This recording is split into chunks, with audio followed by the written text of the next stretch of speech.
Hey, welcome to another episode of GeekOutdoors.com. And the question that I want to ask today is Linux growing? Now, all of us being geeks, we do know that Linux is everywhere, from our smartphones all the way to our supercomputers. But typically when people talk about Linux market share or growth, they're really focused on the Linux desktop operating system. And so these are my thoughts on where Linux is going in terms of the growth, because I really do see growth, and it's actually backed up by numbers which show that little by little the Linux desktop is finally coming. Now everybody who knows Linux knows that they've had this dream of that one day the Linux desktop operating system might take over Windows. I don't see that. However, there is growth. So as you can see here from this chart from net market share, it shows that Linux has an overall desktop market share of 2.27%. Now, although that might not seem like much, if you look at macOS, the total combined market share is about 5%, and then Windows obviously has the remaining 92%. And so you can see that Linux as a desktop operating system is pretty close. I mean, maybe by the end of the year, it'll probably get close to the 5% of market share that the Apple macOS has. Now, what can this market share really be driven by? In my opinion, there are three main things that is driving up Linux desktop operating system market share. Okay, so the very first driver is, without a doubt, Android. Now you're probably thinking, what does Android have to do with the desktop operating system? Well, as you know, Android is built on top of the Linux kernel. And so with Android being involved, what that means is there's more and more companies developing for it. And as a business, they're actually making money from it. So let's take an example of Samsung devices. Samsung, since they're using Android, they don't have to pay for the operating system. And so since they don't have to pay for the operating system, they could actually make more profit out of it. And also, if you think of all the manufacturers making Android devices, not just phones, that means there's more people developing for Android, and hence the Linux kernel itself. And so there's a lot more community involvement, and then companies are actually part of the Open Handset Alliance, and they're also part of the Linux Foundation as well. Companies such as Google and even Microsoft are part of that foundation. And so that means that there's more, not only devices, but there's a lot more development, there's a lot more money, and even from the mass market, a lot more people are aware that in some way, shape, or form, Linux is involved and is part of Android itself.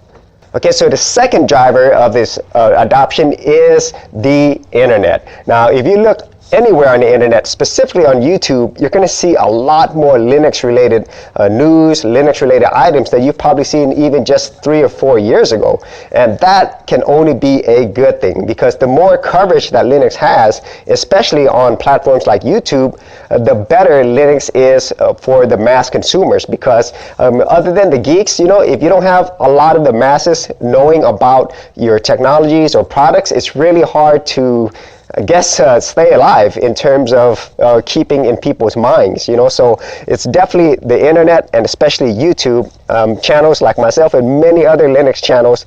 They're really, really helping spread the message of Linux.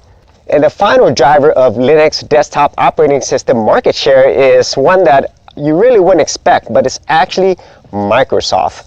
Now, let me explain. A lot of people had a lot of problems with Windows 10 when it was released, primarily with privacy concerns, okay? And also forcing people to upgrade when they didn't want to, or also, not being supported in terms of a lot of newer hardware is only fully supported on Windows 10. And so things like that really, really drove the people who were like pretty much sick and tired of that over to other options. If it wasn't on a Mac, and not everybody either can afford the Mac or they didn't want to be in an ecosystem, well, really the other only alternative is Linux, and that was free. And so it's kind of funny, that Microsoft is actually helping more people to move over to Linux. And so those are the three main things that I feel that is really helping Linux desktop operating system adoption in 2017 and beyond. And so I really feel like this is a good thing for people who are Linux users, whether on the desktop, whether on their smartphones, or what other devices. It can only help us, and it can only help spread this wonderful operating system to as many people as possible. So if you had any thoughts on this, whether it's a good thing or a bad thing, or you really don't care, leave it in the comments area below. And as always, if you did get a lot of value out of these videos, be sure to leave a like and subscribe. And if you wanted to support my channel further, you could do that at patreon.com/geekoutdoors. All that information in the description area below. Thanks for watching. Thanks for checking out this episode. And as always, if you like these videos, be sure to click on the subscribe button. And for full written content, audio content, and additional geek stuff, head over to geekoutdoors.com.